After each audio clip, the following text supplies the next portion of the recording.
بسم اللہ الرحمن الرحیم۔ عزیزان من، آج ہم سورۃ انبیاء کی مشق پڑھیں گے۔ دیکھتے ہیں، سب سے پہلے سوال ہے، سورۃ الانبیاء کو قرار دیا گیا ہے قیمتی اثاثہ۔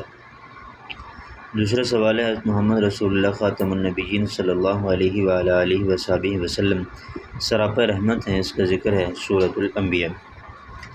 سورۃ الانبیاء کے مطابق جو بات معلوم نہ ہو وہ پوچھ لینی چاہیے اہل علم سے۔ ہر شخص اپنے اعمال کا جواب دہ ہے۔ کس کو جواب دہ ہے؟ اللہ تعالیٰ کو۔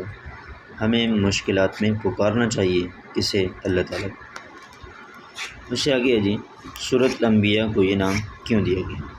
اس کا جواب ہم سبق میں سے دیکھتے ہیں۔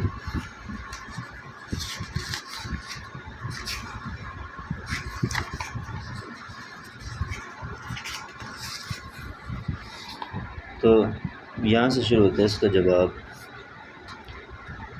کہ سورۃ انبیاء میں پچھلے انبیاء کرام کی نبوت کا حوالہ دے کر حضرت محمد رسول اللہ خاتم النبیین صلی اللہ علیہ وآلہ وسلم کی نبوت کو ثابت فرمایا گیا ہے۔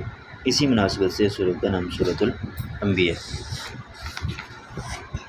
اگلا سوال ہے، سورۃ الانبیاء کی فضیلت تحریر کریں۔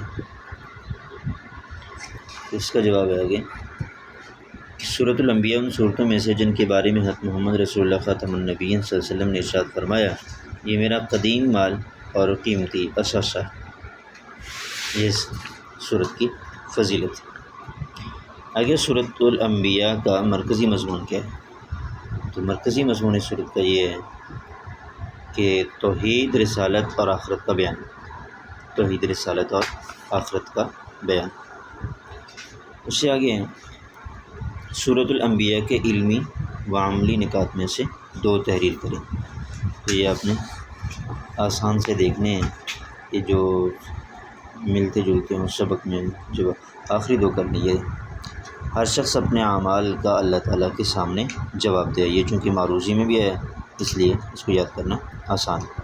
اور دوسرا، ہمیں مشکلات میں اللہ تعالیٰ کو پکارنا چاہیے کیونکہ وہ سب سے بڑھ کر رحم فرمانے والا ہے۔ تو یہ جو عملی نکات جو ہیں وہ آپ نے یہ کر لینے ہیں۔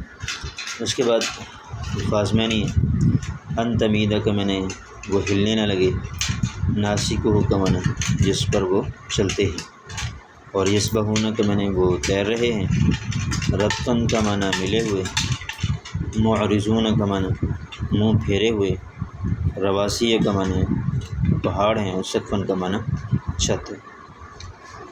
آگے یہ آیات ہیں جو آپ نے پڑھی ہوئی ہیں، ان کا ترجمہ بھی آپ نے یاد کیا ہوا ہے، تو یہ آیات کا ترجمہ بھی یاد کر کے لکھ کے بھیجیں گے تو زیادہ بہتر ہوگا۔